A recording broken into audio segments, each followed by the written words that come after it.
1 Timóteo 1, 3 a 11. Acompanhe comigo aí, mesmo assentado, meus irmãos. Eu vou ler a palavra do Senhor.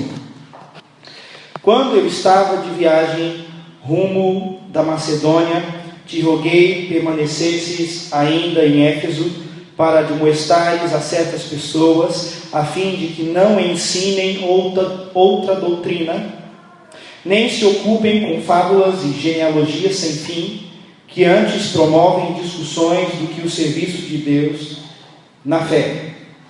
Versículo 5. Ora, o intuito da presente admoestação visa ao amor que procede de coração puro e de consciência boa e de fé sem hipocrisia.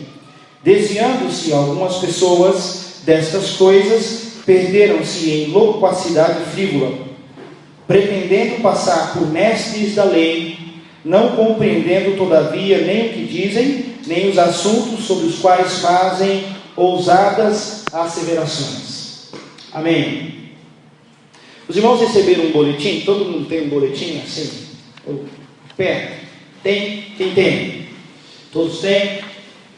Olhem na frente do boletim o que nós vamos estar pregando nos próximos domingos. Eu queria lembrar os irmãos e incentivar os irmãos a estarem aqui com a gente. Domingo passado, nós pregamos sobre a necessidade que nós temos de recebermos na igreja uma exposição da palavra do Senhor e não uma suposição do pastor. Nós pregamos domingo passado que se nós queremos ter saúde espiritual, nós temos que ser expostos à palavra do Senhor e não às impressões de um ministro. Se nós queremos ter saúde espiritual, nós precisamos da palavra do Senhor. Então, quem estiver aqui atrás desse púlpito, quem estiver ensinando a Bíblia nessa igreja, precisa expor a palavra do Senhor. Porque é a palavra do Senhor que produz vida. Lá em Ezequiel 37, diz que a palavra do Senhor transforma ossos secos em corpos vivos. A palavra do Senhor é poderosa. A palavra do Senhor transforma. Hoje, nós vamos pregar sobre um tema que uma boa teologia bíblica te dá saúde espiritual. Quando você frequentar uma igreja e se frequentar a nossa igreja, você precisa receber aqui uma boa teologia bíblica. Eu vou explicar isso. Quando você vai à casa do Senhor, você precisa ser exposto a uma boa teologia bíblica.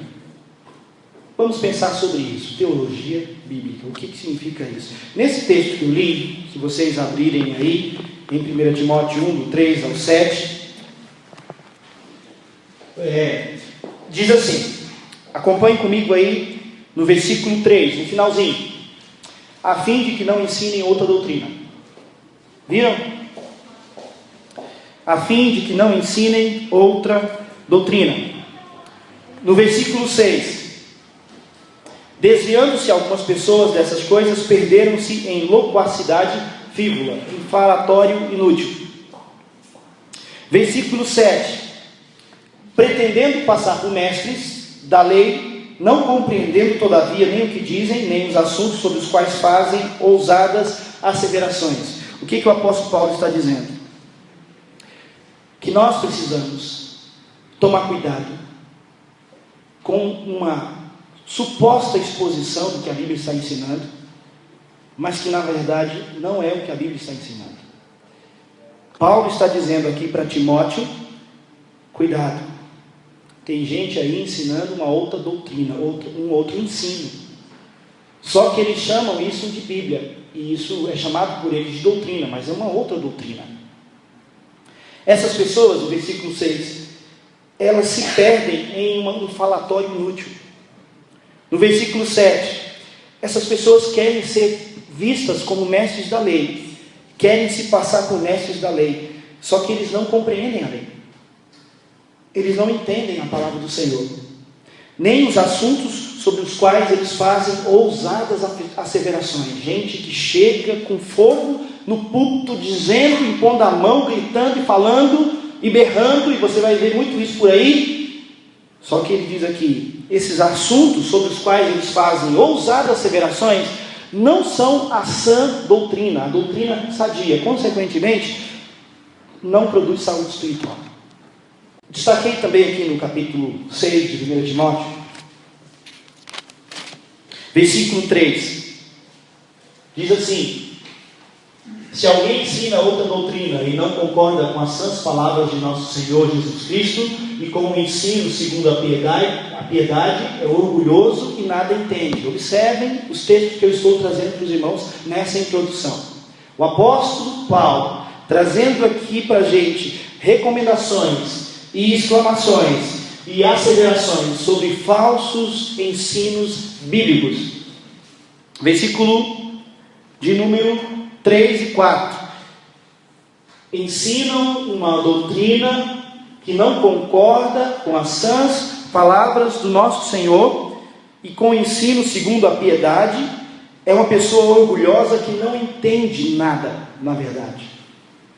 Outro texto, em 2 Timóteo 1,13, Paulo exorta Timóteo dizendo: retenha com fé e amor em Cristo Jesus o modelo da sã doutrina que você ouviu de mim. Cuidado, Timóteo, você que é pastor aí em Éfeso. Tito, você que é pastor, cuidado, exponha para as pessoas que forem te ouvir aquilo que eu ensinei, que está de acordo com a doutrina sadia, a doutrina bíblica. E aí tem uma advertência de Paulo para o que está acontecendo nos últimos dias e hoje. Preste atenção, meu irmão. Você que liga a tua televisão de vez em quando, você que liga o teu rádio, acessa a internet, você que de repente recebe livros até gratuitos em casa, preste atenção no que o Senhor está dizendo através do apóstolo Paulo aqui em 2 Timóteo 4,3. Vai vir um tempo em que as pessoas não vão suportar a doutrina sadia. Pelo contrário, sentindo coceira nos ouvidos, segundo seus próprios desejos, juntarão mestres para si mesmos. São versículos e versículos que nos advertem às falsas exposições da palavra do Senhor, aos falsos mestres da palavra do Senhor. Gente que vai dizer para você assim: está na Bíblia, está ali, eu estou expondo a Bíblia para você, e essas pessoas na verdade não estarão expondo o que a palavra do Senhor realmente está dizendo. O apóstolo Paulo nos chama a atenção aqui, meus irmãos, para o perigo de submeter a um falso ensino bíblico. Nós estamos falando aqui de uma doutrina de uma outra religião. Paulo está advertindo Timóteo, Tito e a nós que para a gente ter saúde espiritual, nós precisamos ter cuidado com os falsos ensinos bíblicos. Gente que pega a Bíblia e abre e ensina coisa errada para você. Gente que pega a Bíblia e abre e ensina coisa superficial para você. E por isso a teologia entra aqui.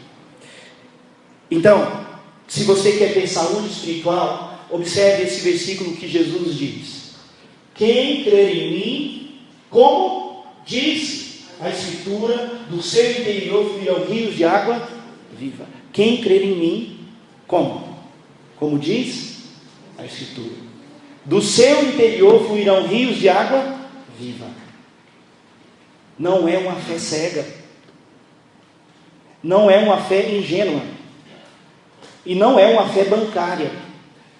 Como Paulo Freire, no livro dele sobre educação, fala sobre educação bancária. Quando o aluno senta na escola, no banco da escola, na cadeira, na carteira, o professor vai despejando conhecimento, o aluno só vai recebendo e vai para casa sem refletir, sem pensar, sem interagir com o seu mestre. Paulo Freire critica esse tipo de ensino e de educação, que ele chama de bancária, como se os alunos fossem apenas folhas em branco. E ele diz: os alunos vêm para a escola com as suas histórias, com a sua vida, com as suas lutas, com os seus sentimentos. E o professor precisa aprender a interagir com os alunos na exposição do conhecimento. Cuidado com a educação cristã bancária. Gente que vem com um negocinho pronto, é mastigadinho para você, e diz: é assim, está na Bíblia, e você não consulta, você não vê, você não percebe, você não vai investigar. E aí eu tenho uma missão do Senhor: quem crê em mim, como diz a Escritura, tem uma condição. Portanto, meus irmãos, se nós queremos ter saúde espiritual, além de ter uma exposição bíblica, porque nós dissemos isso no domingo passado, nós precisamos de uma boa exposição bíblica. Não basta só você dizer que frequenta uma igreja que expõe a Bíblia, você precisa estar num lugar onde a exposição é boa, é profunda, é trabalhada, é investigada, é como as Escrituras. Ou seja, nós não devemos nos preocupar só como nós aprendemos, nós somos ensinados. Eu não quero estar num lugar onde eu sou ensinado com mensagens assim que vão da cabeça do pastor, onde ele simplesmente pensa no que vai falar, do coração dele, e ele não fica na Bíblia. Não, eu quero frequentar, eu quero me alimentar, eu quero ser fortalecido por pastores, por expositores que vão expor a Bíblia. Então tudo bem, você já concorda comigo que nós devemos ser ensinados com exposição bíblica. Agora, como essa exposição bíblica vai ser feita? Com que zelo? Com que rigor? Com que fidelidade às Escrituras essa exposição vai ser feita? Jesus mostra que os fariseus e os escribas e os saduceus não tinham uma boa exposição bíblica. Os escribas, por exemplo, eles eram os mestres da lei, por quê? Porque os escribas eram aqueles que escreviam a lei. Eles eram a fotocópia daquela época, a xerox daquela época. Quando eles queriam reproduzir alguns textos da palavra, os escribas, eles escreviam aquilo. Então eles conheciam os textos, eles conheciam os pergaminhos. Mas Jesus os confronta, porque eles não tinham uma boa exposição bíblica, eles não entendiam a Bíblia. Jesus confronta os fariseus. Diferentemente do que muita gente pensa, os fariseus não eram profissionais da lei, eles eram leigos. Os fariseus eram leigos, mas que piedosos haviam misturado a lei de Deus com os seus próprios costumes. Deus os envergonha, Jesus os envergonha, dizendo: vocês não conhecem a lei. Jesus constrange os saduceus, que era o grupo de religiosos mais respeitado daquela época, no Sinédrio. Vocês não conhecem a palavra do Senhor. Jesus, com 12 anos de idade, já debatia, já falava com os mestres do templo em Jerusalém, demonstrando um maior entendimento do que eles. E Jesus, nos seus 3 anos de ministério público, ele deflagra a falsa exposição bíblica dos religiosos da sua época. Eles diziam estar cumprindo a Escritura, mas eles não estavam, e eles não a conheciam de verdade, e eles não a obedeciam de verdade, eles se tornaram legalistas. Então, meus irmãos, nós precisamos seguir a mesma linha, o zelo pelo que é ensinado no púlpito da igreja, para a tua vida. Porque se eu te ensino uma coisa errada, eu vou ter que responder diante de Deus. E se eu quero que você saia daqui hoje com saúde espiritual para o teu casamento, para a tua fé, para o teu futuro, para os teus relacionamentos, eu preciso te expor a Bíblia e expô-la de uma forma fiel, de uma forma coerente com o que a palavra do Senhor diz. Aí entra a teologia. Olha, meus irmãos, 2 Timóteo capítulo 3, versos 2 a 4. Abram lá, 2 Timóteo 3, versos 2 a 4. Pois os homens serão egoístas nos últimos dias. 2 Timóteo 3, 2. Abra a tua Bíblia aí, confira nela se o que eu estou dizendo está nela. Abra, para que você seja satisfeito com a palavra do Senhor e beneficiado com ela. 2 Timóteo 3, 2. Pois os homens serão egoístas, avarentos, jactanciosos, arrogantes, blasfemadores, desobedientes aos pais, ingratos, irreverentes, desafeiçoados, implacáveis, caluniadores, sem domínio de si, cruéis, inimigos do bem, traidores, atrevidos, enfatuados, mais amigos dos prazeres do que amigos de Deus. Eu destaco aqui 3 palavrinhas nesses 3 versículos. A palavra presunçoso é uma característica do homem dos últimos dias. O que é uma pessoa presunçosa? Alguém que acha que sabe uma coisa que não sabe. Isso é presunção, não é? É uma característica. Uma outra característica, atrevido. O atrevido, ele é mais do que presunçoso. Ele não só acha que sabe, mas ele passa a ensinar aquilo que ele acha que ele sabe. Ele é enfatuado. Enfatuado quer dizer precipitado. Então não só ele é presunçoso de achar uma coisa que ele não sabe de verdade, ele é atrevido por passar a ensinar aquilo, e ele é precipitado, ele vai com pressa. E essas características nos remetem a uma constatação. Primeiro, meus irmãos, nós vivemos um tempo de impaciência e pressa. Os homens e as mulheres dos nossos dias, você e eu, vivemos uma sociedade que tem pressa. A gente tem pressa em entender as coisas, a gente não tem paciência para percebê-las com calma. A gente tem pressa. Nós somos, às vezes, presunçosos, atrevidos e precipitados. A gente tem a mania de achar que sabe, sem ter a humildade para estudar, para saber. Nós temos pressa.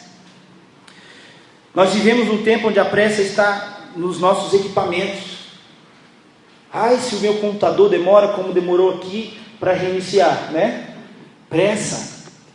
Não só a gente quer que os nossos computadores processem cada vez mais rápido, mas a gente não tem paciência nem com o nosso próprio entendimento. A gente rapidamente quer formular logo o dogma, logo a verdade. Não, já entendi o que você está falando. E ele, não entendi. Não, já sei. Não sei. Eu estou com pressa. Estou com pressa para saber logo. Eu estou com pressa para dizer logo que é por aqui. E eu não tenho ainda informações, meditação, reflexão, entendimento suficiente para dizer que é por aqui. Mas eu tenho pressa. Eu tenho pressa em determinar a verdade. Nós temos pressa que a nossa mente entenda logo, que nós rapidamente sintamos logo aquilo e que rapidamente a gente faça logo aquilo que as nossas convicções definem. Vamos pensar em relacionamentos, por exemplo. Sabe quando você vai resolver um conflito ou com o seu marido, ou com a sua esposa, ou com os seus filhos, ou entre outros, você tem pressa. Não, já entendi, tá bom. Não entendeu. Nenhum dos dois entendeu. Não houve uma comunicação. Calma. A nossa comunicação dentro dos relacionamentos, muitas vezes ela é presunçosa, a gente já quer saber, e já entendeu o universo do outro, e cada ser humano é um enigma. Cada ser humano tem um amontoado de emoções, cada ser humano tem experiências diferentes. Às vezes a mulher está sofrendo e o marido não percebe, ele tem pressa em dizer, entendi, o problema é esse, então eu estou resolvendo. Nós somos pragmáticos. Às vezes é o contrário, é o marido que é o homem que tem alguma coisa ali que a mulher não tem paciência para entender. Os nossos relacionamentos são apressados. Nós não temos paciência para pensar sobre eles. Essa é uma característica do nosso tempo que se reflete na nossa teologia, no nosso conhecimento da palavra. Nós somos apressados em entender a palavra do Senhor sem, de fato, a entendermos. Uma outra característica, meus irmãos, nós escolhemos atalhos, então. Se eu vivo num tempo onde eu tenho pressa para ter as verdades logo definidas, então eu preciso de algo rápido. E uma geração assim com pressa, quais são os caminhos que ela escolhe? Os conceitos prontos, sabe? Prontinhos. Os axiomas, as verdades que alguém disse em algum lugar. Aquela pessoa deve ter estudado e se aprofundado para isso. Eu estou me aproveitando do que ela estudou, do que ela viu, do que ela percebeu. Eu tenho pressa, então eu pego atalho. As formulazinhas para aprender a matemática, as formulazinhas para aprender a tabela periódica, as formulazinhas para aprender as leis, os cálculos, as frações, os teoremas, mas eu também tenho formulazinhas para entender história, e simplesmente eu não entendo. Se alguém me perguntar sobre a Primeira Guerra Mundial e a Segunda Guerra Mundial, talvez eu aprendi uma formulazinha para decorar a data, mas eu não entendo qual é o contexto da Primeira Guerra Mundial. De fato, eu nunca mergulhei para entender. Os aliados, os países opositores, depois o nazismo, depois a perseguição, depois o fascismo, o comunismo, eu não entendo isso. Eu simplesmente sei datas, sei épocas que se cair no vestibular, no concurso público, eu posso marcar. Nós temos pressa e a gente não sabe das coisas. A gente sabe algumas frases. O caminho do atalho. Nós somos diferentes daquele homem que encontrou o tesouro escondido que de Jesus, que é o reino dos céus. Ele cava. Ele encontra, ele deixa ali, ele vai com alegria, vende tudo que tem, dá aos pobres, depois vem e desenterra e pega o tesouro. Nós queremos encontrar tudo na superfície. Nós queremos encontrar tudo assim, como a árvore que brota do chão. E o reino dos céus é oculto. O reino dos céus não está na superfície. O reino dos céus não é visível à aparência, aparentemente, à primeira vista. O reino dos céus precisa ser buscado. Buscar-me-eis e me achareis quando me buscar de todo o vosso coração. Pastor, se você fizer uma campanha de 7 semanas de oração de libertação, aí funciona, pastor. Pastor, me dá um objeto para levar para casa, porque aí funciona, pastor, é rápido. Mas pastor, ler a Bíblia todos os dias, pastor, orar todos os dias, me consagrar todos os dias, procurar entender a Bíblia, pastor, eu tenho pressa. Eu quero que as coisas aconteçam, eu não preciso de um Deus assim, eu não tenho paciência com um Deus assim, que diz, buscar-me-eis e me achareis quando me buscardes de todo o vosso coração. Eu não quero um Deus assim. Eu quero um Deus que diz assim, pedi, dá-se-vos-á, buscar e achareis. Eu quero um Deus assim, que eu faço uma coisa e Ele responde rapidamente.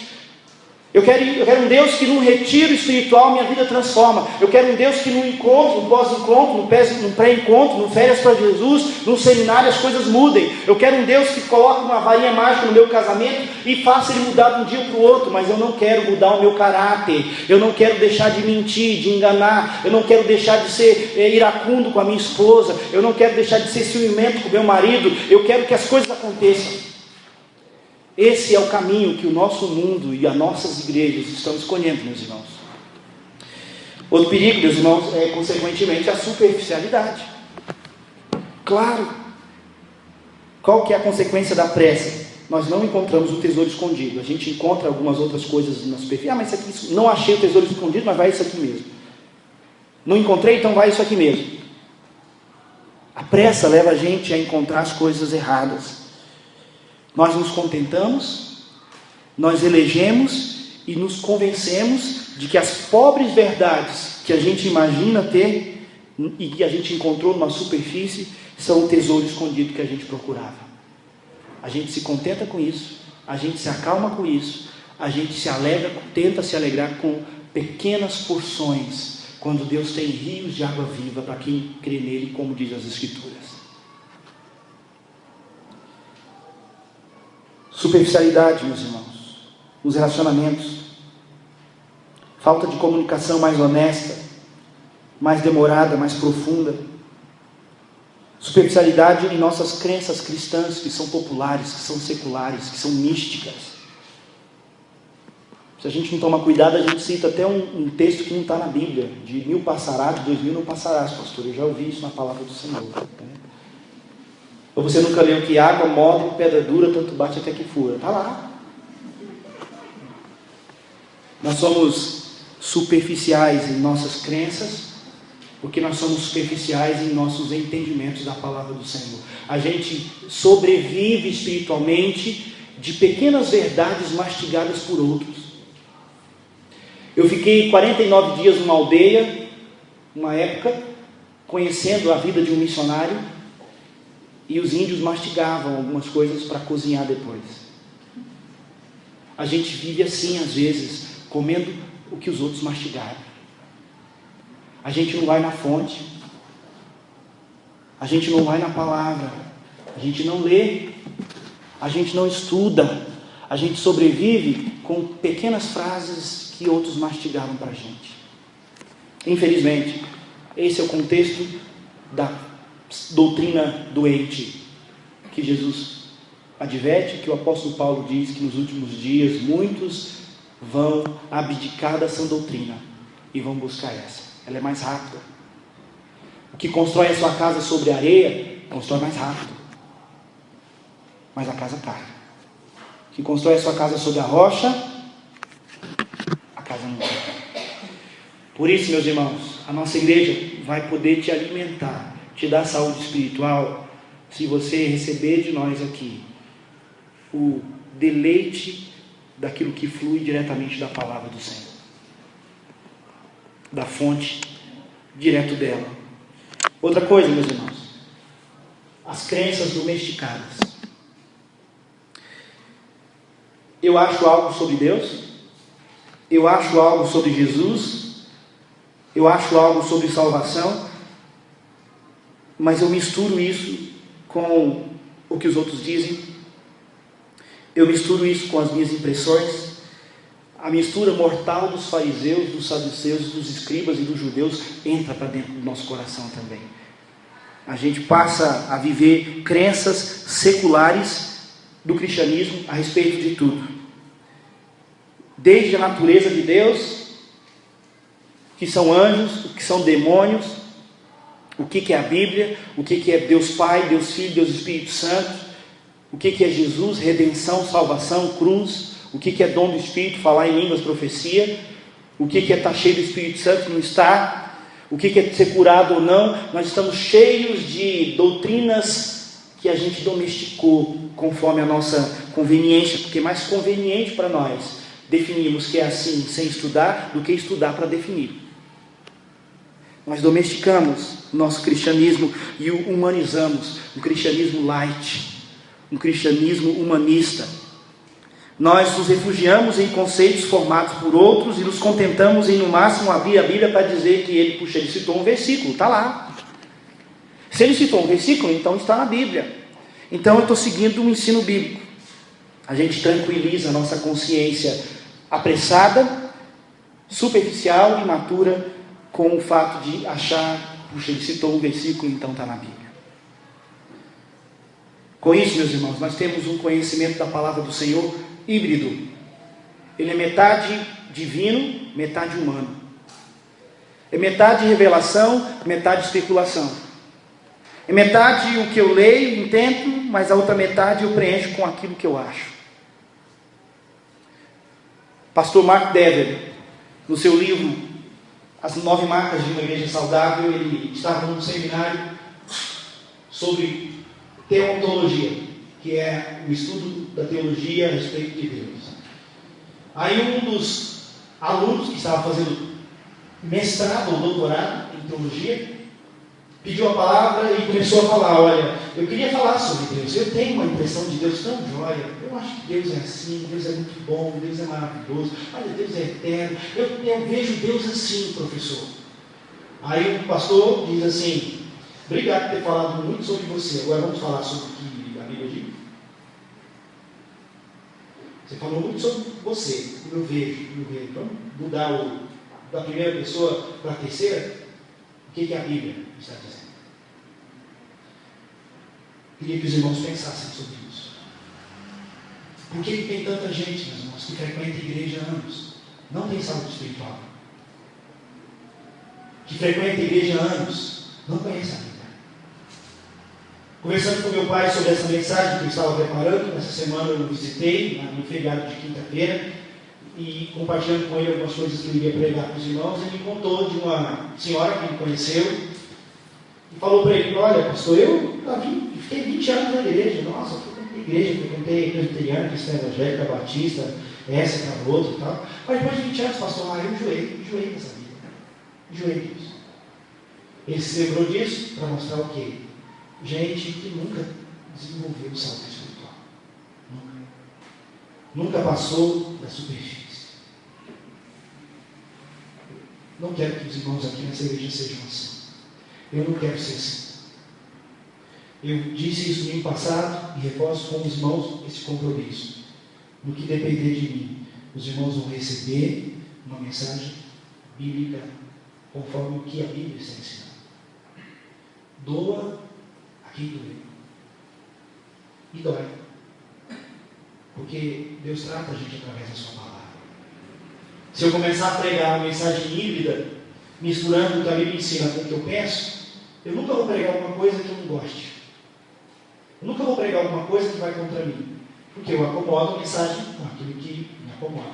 Mas se eu me comprometer a expor o que a Bíblia ensina, vai ter capítulo que eu vou querer pular, mas eu não posso pular. Vai ter versículo que eu vou querer deixar de lado. Não quero mexer com esse versículo me dá até um arrepio. Não, eu tenho que mexer. Porque o meu compromisso não é falar o que eu penso, é falar o que a Bíblia está dizendo. Pastor, mas eu vou ter que rasgar essa folha da minha Bíblia. Não, está lá. O Deus da Bíblia é o Deus que a gente precisa conhecer, não o nosso Deus. O Deus que a gente formula com as nossas crenças místicas, miscigenadas, com Bíblia e com impressões, é o Deus da Bíblia. É aquele Deus que eu sirvo, é aquele Deus de quem eu sou e a quem eu sirvo. Irmãos, reflitam sobre isso. Qual a solução? Teologia bíblica. A palavra teologia significa o estudo sobre Deus. A palavra theos, Deus, em grego, logia, ciência. A ciência que estuda Deus. Num certo sentido, todos nós somos teólogos. Ah, pastor, teólogo não é só o senhor, o seminarista. Não, teólogo é toda pessoa que tem uma ideia sobre Deus. Isso é teologia. Se é uma boa teologia ou se é uma má teologia, é o problema. Mas desde o Ciro Henrique, que está ali, que eu já conversei com o Ciro muito sobre Deus, ele é um teólogo, ele tem as visões dele sobre Deus, o que ele acha sobre Deus. Isso é teologia, é pensar sobre Deus, é pensar sobre quem Deus é, qual a sua concepção, como ele é formado. Teologia é um entendimento sobre Deus. A teologia bíblica é um entendimento sobre Deus como realmente ele é descrito nas Escrituras. Essa teologia bíblica é que dá saúde para a gente. Existem pessoas que são ateias, que são teólogas, porque elas são especialistas nas ciências que estudam Deus. Os índios, que são animistas, são teólogos. E quais são os deuses dos índios? As árvores, as plantas, as pedras, o arco-íris, a chuva. Eles são estudiosos dos seus deuses. Mas não é qualquer teologia que vai te dar saúde espiritual. A teologia bíblica. Não é qualquer Deus que eu estou falando. Eu sou um teólogo bíblico. Eu estudo o Deus da Bíblia. Eu procuro entender o Deus da Bíblia. Eu procuro compreender o Deus da Bíblia. Essa é a solução, meus irmãos, para essa pressa que a gente tem em formular as nossas crenças. Buscar uma sã doutrina, como diz Paulo a Timóteo. Tu permanece nas palavras em que você foi ensinado, das quais eu recebi dos apóstolos e do próprio Jesus. Permanece na doutrina bíblica, no que a Bíblia está dizendo, não no que os gnósticos estão dizendo, não no que os saduceus estão dizendo, não no que os homens aí fora estão dizendo, os filósofos. Tu, porém, permanece numa teologia, no entendimento sobre Deus bíblico. Aí eu quero dar um exemplo para os irmãos. Antes, esse conceito, a teologia é um entendimento correto de Deus, teologia bíblica e de sua revelação, por meio de um conhecimento mais profundo e abrangente da narrativa bíblica a respeito de Deus. O que é teologia bíblica e o que tem a ver com você? É a compreensão que você passa a ter na medida em que você vai conhecendo melhor a palavra do Senhor. O seu entendimento de Deus é cada vez mais correto na medida em que você estuda, lê e medita na palavra do Senhor. Não é uma coisa para pastor, não é uma coisa para seminarista, é uma coisa para todo cristão. Ele precisa conhecer as sagradas letras que podem torná-lo sábio, como diz o apóstolo Paulo. Um exemplo disso, a teologia bíblica, meus irmãos, é como um mapa. C.S. Lewis fala sobre isso, achei interessante. Pastor, e ele conta a história de um homem, antes de colocar. Ele estava dando, C.S. Lewis, ele, na Segunda Guerra Mundial, ele dava palestras para os soldados, num contexto de morte e tudo mais, na Inglaterra. A Inglaterra sofrendo com a Segunda Guerra, a Inglaterra sofrendo com os bombardeios, e C.S. Lewis estava entre os soldados ensinando, era um capelão.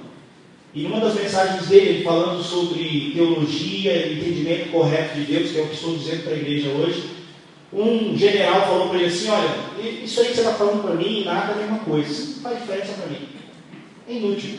Agora eu quero te dizer uma coisa, quando eu estou lá no deserto, não quer dizer que eu não sou religioso, porque quando eu estou lá no deserto, que eu estou ali no meio da batalha, no meio do silêncio da noite, do deserto, eu sinto Deus, eu vejo que Deus está presente por aquilo que Ele criou. Aí C.S. Lewis falou: muito bem, a tua experiência com Deus é mais real do que a teologia. A teologia é um estudo sobre Deus. Então, se você tem contato com Deus, é mais real do que apenas estudar a Deus. Mas isso não significa que você, pela sua experiência, compreendeu a Deus. Ele fala: a teologia é como um mapa do mar. Você pode ter uma experiência com o mar olhando pela praia. Você está vendo. Você está percebendo. Você está verificando. Você está tendo uma experiência com o mar. Uma experiência com Deus, por exemplo. Mas o mapa, ele vai te trazer uma visão abrangente de todo o mar. Não apenas uma experiência unilateral, pontual, única e pobre, apesar de real. Porque é só uma experiência. O conhecimento a respeito de quem Deus é, Ele revelou na palavra do Senhor. A Bíblia é um mapa para a gente. Então, Ter uma experiência com Deus é mais real do que apenas ter um conhecimento teológico dele. Mas o mapa traz a abrangência, completude e todos os ângulos registrados por vários marinheiros que conhecem o mar melhor do que você. Então, quando você volta-se para a Bíblia e para a teologia, ela te leva mais do que a um passeio na praia. Ela te leva a entender tudo o que o mar é, e o que o mar significa, e o que o mar pode fazer por você, e quem é o mar. A teologia, que é o entendimento profundo a respeito de Deus através da palavra do Senhor, vai te fazer não só olhar o mar pela praia, vai te fazer mergulhar nesse mar, vai te fazer navegar por esse mar, vai te fazer enfrentar esse mar quando for necessário, porque você não tem um conhecimento pequeno sobre Deus, você tem um conhecimento abrangente sobre Deus, porque aquilo que de Deus pode ser manifesto entre você, foi revelado através da criação, e foi revelado através da palavra de Deus. Por isso que a palavra de Deus é viva e eficaz, ela transforma um homem imaturo num homem maduro. A palavra de Deus transforma uma mulher imatura numa mulher madura. A palavra de Deus transforma um ser humano doente num ser humano sadio, porque ela é um mapa para a tua alma, é um mapa para Deus.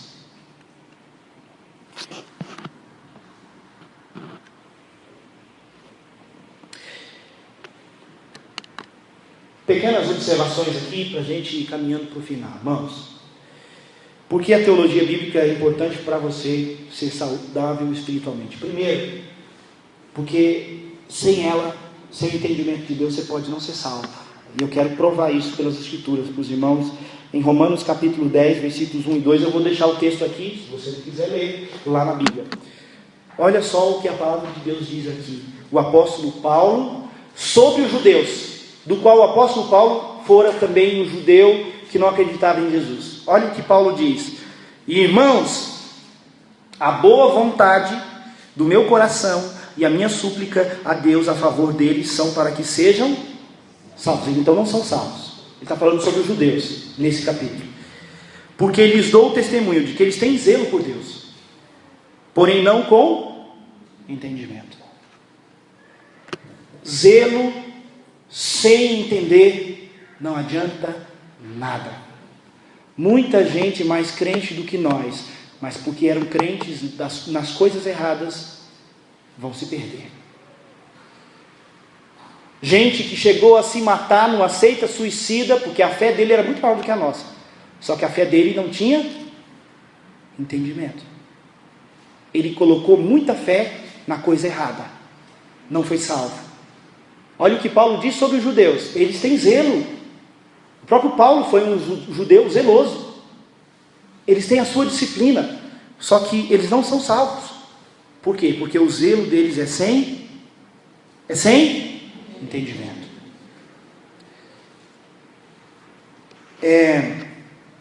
O aluno que vai para uma academia de ginástica, né, de musculação. Quem está fazendo musculação aqui? Alguém? Tem alguém fazendo aí? Ninguém quer se entregar, né? Eu não estou, tá?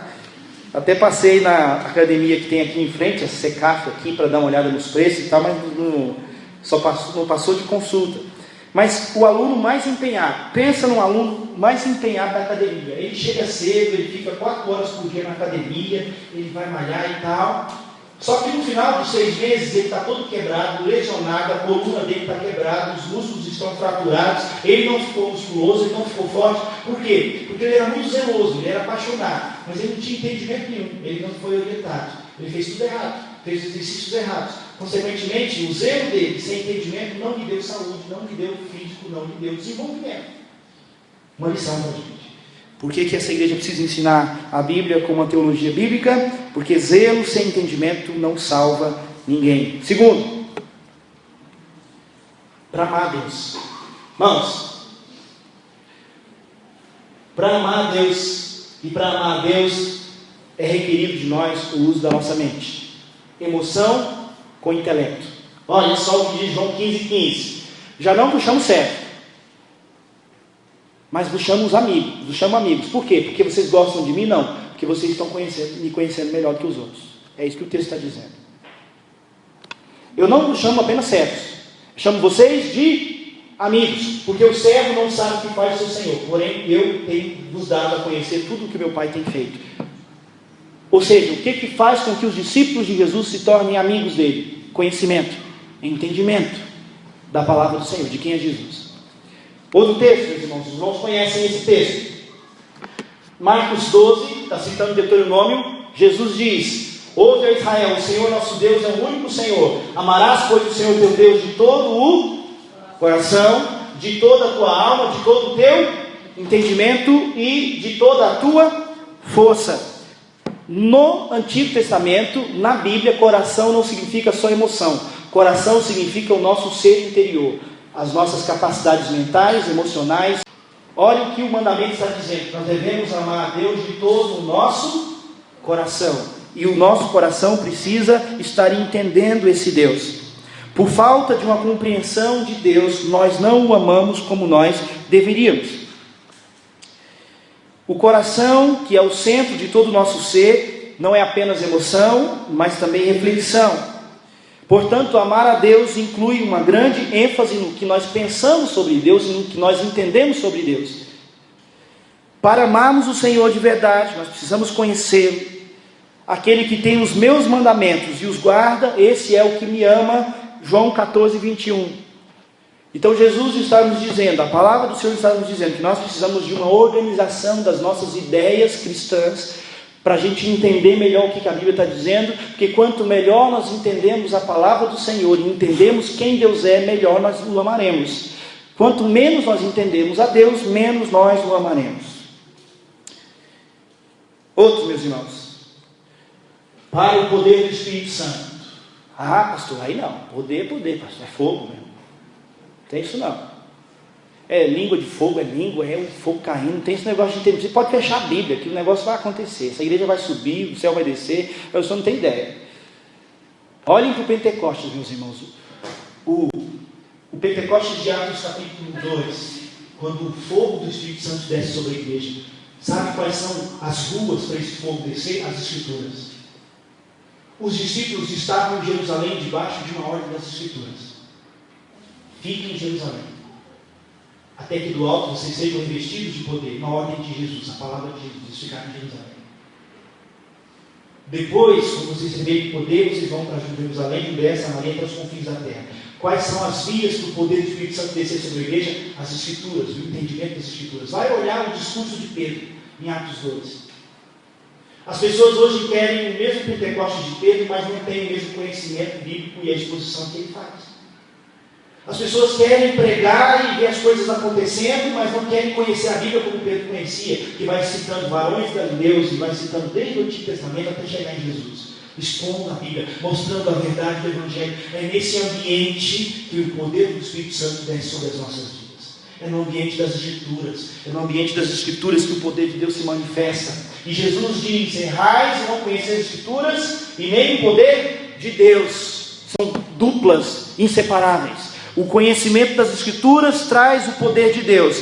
Sem o conhecimento das Escrituras, o poder de Deus não vem. A igreja de Jerusalém tinha poder e tinha um conhecimento da palavra do Senhor. A igreja de Corinto queria o poder, mas não tinha um conhecimento profundo da palavra do Senhor. Resultado, a igreja de Jerusalém multiplicava, como o irmão Evandro citou, de 3.000 para 5.000. A igreja de Corinto encolhia com brigas e facções. Porque poder sem conhecimento da palavra do Senhor não é o poder que dá saúde para nenhuma igreja e para nenhum de nós. Quer cheio do poder? Quer ser cheio do Espírito Santo? Conheça as Escrituras, como os apóstolos conheciam, para que nós sejamos cheios como eles. Amém? Irmãos, outra consideração para a glória de Deus. O reino dos céus é como um tesouro escondido no campo. Certo homem, tendo encontrado, escondeu de novo, então cheio de alegria, foi e vendeu tudo o que tinha e comprou aquele campo.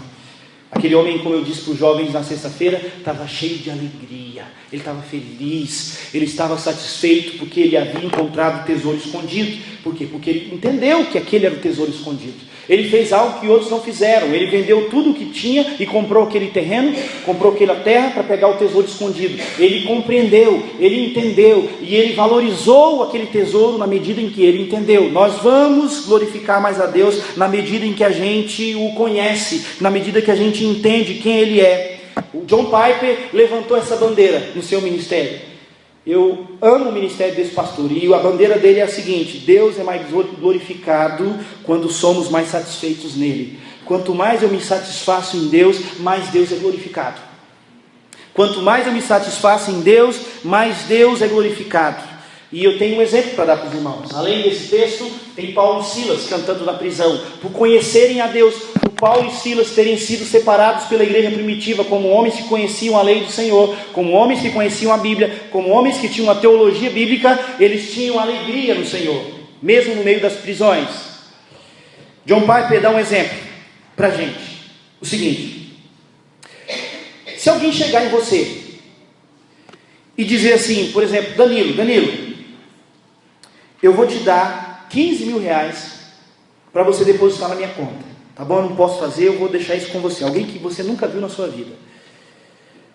Aí você pergunta para essa pessoa: mas como é que você está me confiando 15 mil reais? Você não me conhece.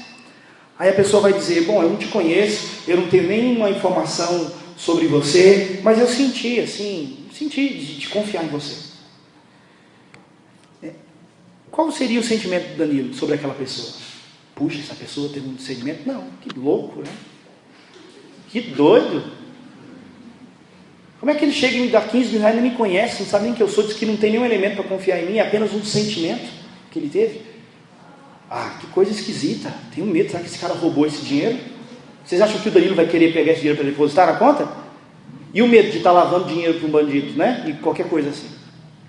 Agora, se outra pessoa chega para o Danilo e fala assim: Danilo, é o seguinte, eu vou te dar 15 mil reais para você depositar na minha conta, porque eu não posso fazer isso. Agora eu estou apressado, você pode fazer isso para mim, eu estou de viagem, eu preciso depositar esse dinheiro. E o Danilo pergunta: mas por que você confia em mim?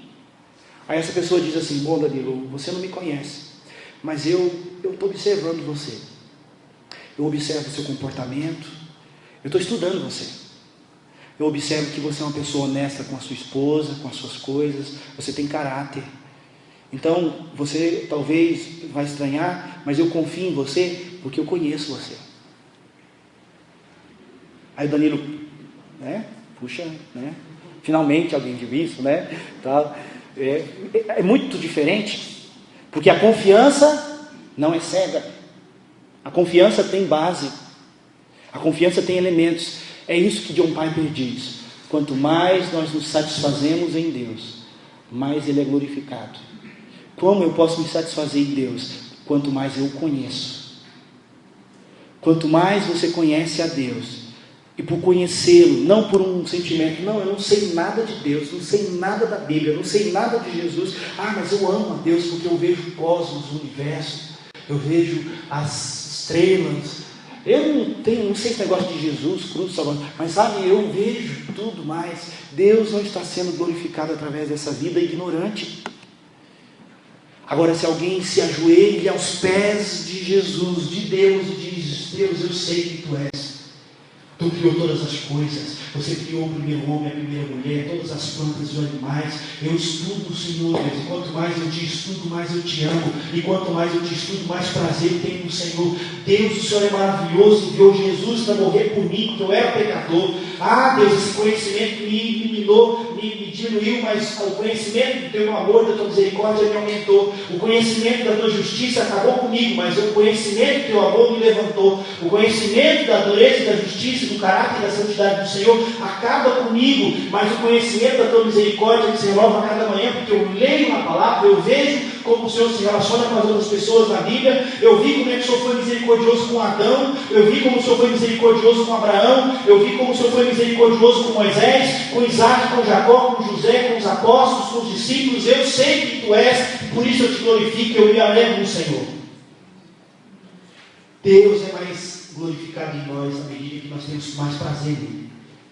Por isso é importante você sair da superfície da tua vida cristã e mergulhar numa teologia, num conhecimento mais profundo da palavra do Senhor. Você pode aprender a amar mais a Deus e por isso glorificá-lo mais e se satisfazer mais nele. Você vai ser como aquele homem que encontrou um tesouro escondido. Vai comer de tudo que tem, transbordante de alegria, compra aquele tesouro. Amém, meus irmãos? Por último, para a gente terminar. Por que teologia bíblica? Porque só com ela eu cresço espiritualmente. E o maior exemplo que eu tenho é a igreja de Corinto. A igreja de Corinto era uma igreja imatura. A igreja de Corinto era uma igreja infantil espiritualmente. A igreja de Corinto era uma igreja de gente cheia de problemas bobos, até tolos. E olha o que Paulo diz aqui: eu, porém, irmãos, não vos pude falar como a espirituais, e sim como a carnais, como a crianças em Cristo.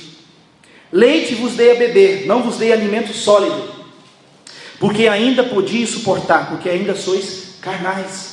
Porque havendo entre vós ciúmes e contendas, não é assim que sois carnais e andais segundo o homem? Um exemplo: a igreja de Corinto tinha problemas com o quê? Isso é um diagnóstico para a gente: ciúmes e contendas. Imagine os irmãos que começam a aparecer isso aqui na igreja, se já não apareceu. Ciúmes e contendas. É o fulano que é o fulano que faz, é a igreja do fulano, é o que o fulano entende, é o que o outro pensa. Quem manda é esse, quem manda aquele, quem faz é isso, quem define é isso, a verdade é essa. Imagine esse tipo de coisa fomentando aqui na igreja. Por quê? Falta de maturidade na palavra do Senhor. Porque Paulo elimina isso muito rapidamente. Sabe o que Paulo diz? Gente, vocês aí da igreja de Corinto, parem com isso. Eu plantei, Apolo regou, mas o crescimento vem do Senhor. Isso aí está na cartilha da igreja. Isso está no beabá da Bíblia, meu irmão. Você vai ficar brigando para dizer se você é discípulo meu, se é de Pedro, se é de Apolo? Eu queria dar para vocês alimento sólido, eu fico tendo que ficar dando ainda leite em ninho 3+, que é o que eu dou para o meu filho. Eu queria estar tratando com vocês sobre missões, sobre como a igreja cristã evangélica Águas Claras vai alcançar mais gente em Águas Claras, sobre como a igreja cristã evangélica Águas Claras vai evangelizar mais. E eu tenho que voltar a falar uma coisa básica na Bíblia, que o crescimento vem do Senhor, que ninguém é discípulo de pastor nenhum, que nós somos discípulos de Cristo. Igreja infantil, igreja imatura, por falta de conhecer a palavra do Senhor. Ah, meus irmãos, que Deus nos livre disso, amém? Amém. Que Deus nos livre disso, porque essa obra não foi começada por mim e nem por você, e nem pelos nossos pais. Quem é o dono da igreja, quem planta a igreja, quem dá o crescimento da igreja, quem sustenta a igreja é o Senhor Jesus. E a gente erra em não conhecer as Escrituras e nem o poder de Deus. Então, meus irmãos, olha, mensagem é uma mensagem para você pensar mesmo. É uma mensagem para você ficar usando a sua cabeça, o seu culto ser racional essa noite. Pense sobre o que você está ouvindo aqui. Pense que você precisa receber dessa igreja e receber da palavra do Senhor uma doutrina bíblica. Primeiro, porque você vai ser salvo se o teu zelo for acompanhado de entendimento. Segundo, para você amar a Deus melhor, você precisa conhecer o melhor. Terceiro, porque o poder do Espírito Santo tem que vir acompanhado de conhecimento da palavra do Senhor. Quarto, porque a glória de Deus é maior quando você conhece e se satisfaz mais nele. E quinto, para que a gente possa crescer espiritualmente, sairmos da meninice espiritual e nos tornarmos maduros espiritualmente. Quem aqui quer crescer espiritualmente? Eu quero. Fisicamente eu já desisti, mas espiritualmente eu amo desistir. Quem quer crescer espiritualmente? Não quer ficar de um jeito. Eu quero saber mais da palavra do Senhor. Eu quero conhecer mais o Senhor. Eu estou cansado de ver a praia, eu quero entrar no mar. Eu estou cansado de ver o horizonte, eu quero delinear o mapa. Eu quero abrir esse mapa, desvendar esses mistérios. Eu quero desfrutar os mistérios de Deus. E o apóstolo Paulo vai dizer em Romanos 11, no finalzinho: ó, profundidade das riquezas, como da sabedoria, como do conhecimento de Deus. Quão insondáveis são os seus caminhos. Que nós possamos ter, meus irmãos, a palavra de Deus diz. Para fechar, eu vou dizer isso. A Bíblia não diz para você ter o coração de Cristo. A Bíblia não diz para você ter os pés de Cristo. A Bíblia não diz para você ter a boca de Cristo. A Bíblia diz para a gente ter a mente de Cristo. Que nós possamos desenvolver a mente de Cristo. Da mente, o nosso corpo, o resto vai funcionar. Mas que nós possamos ter a mente de Cristo, irmãos. que o nosso intelecto, os nossos pensamentos, as nossas concepções, os nossos conceitos de Deus, quem Ele é, quem é Jesus, sejam melhorados, sejam aperfeiçoados, sejam aprofundados. Amém? Fique de pé e vamos orar para que o Senhor nos ensine cada vez mais.